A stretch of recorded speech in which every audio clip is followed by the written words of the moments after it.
I'm a police officer in South Jersey. I've been doing this since I was 23. For the most part, it's not as exciting as it's cracked up to be. Not a whole lot happens in my county. Usually, the worst calls are disturbance calls or an occasional shoplifting with something a little more serious sprinkled in there. Once in a blue moon, I've done just about every possible shift there is. I did my time on the night shift, and there were definitely some weirder calls during the night shift than the day shift. But this one time I was working the night shift, I didn't get any calls. I was just cruising on a quiet road with no streetlights and woods on both sides. I saw the reflection of taillights suddenly approaching on the right-hand side of the road on the grass. As I got closer, I saw that the driver's side door was open. I started to veer onto the grass as I slowed down, fully planning on getting out to see if the driver needed assistance. I saw someone step out of the car, stand by the door for a second, then started to run into the woods. I radioed the codes for a suspicious person or vehicle, then got out of the car with my flashlight on and my hand on my holster, just in case in this situation I had to expect the worst. I got to the front door of the car and looked inside, half expecting to see someone else sitting there, but the car seemed empty. There was a seriously foul odor emanating from inside the car, though smelled like a rotting animal. I called out to the woods asking if anybody's there and needs assistance, and I stepped to the tree line waving the flashlight around. I went back to the car to take a closer look inside the passenger side. There were multiple bloody tissues and paper towels on the floor on the passenger side, as well as the rear seats. They were soaked in blood. The entire papers were dark red at some point.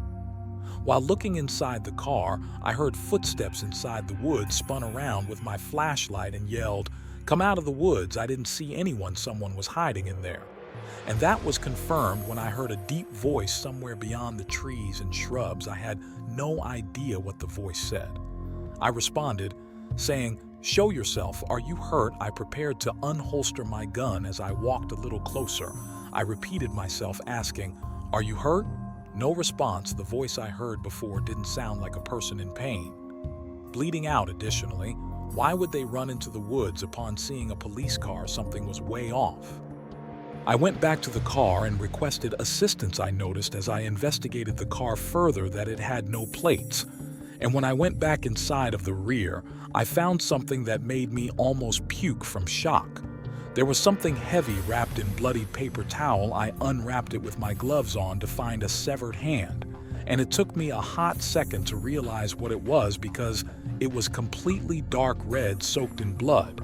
Now this situation went from a 5 to a 10. I radioed that there was a possible murder and needed backup.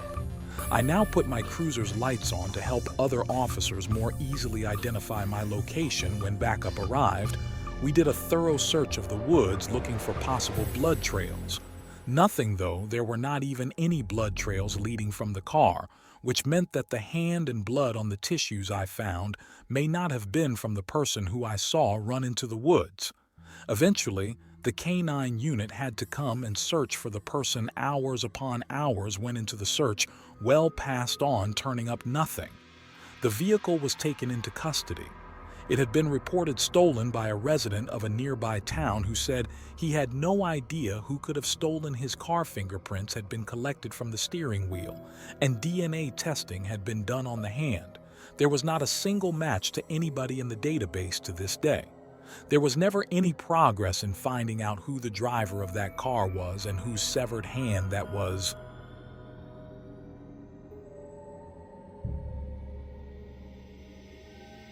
I'm a cemetery operations coordinator, or you can just call me a cemetery manager.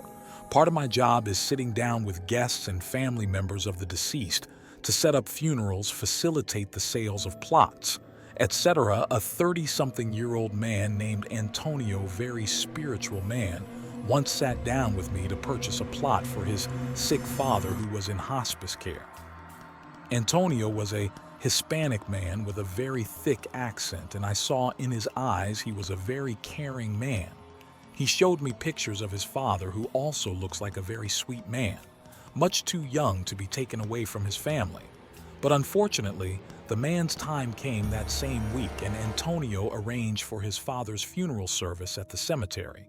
It was a very stormy day, the day of the funeral, which is thought to be a sign of good luck.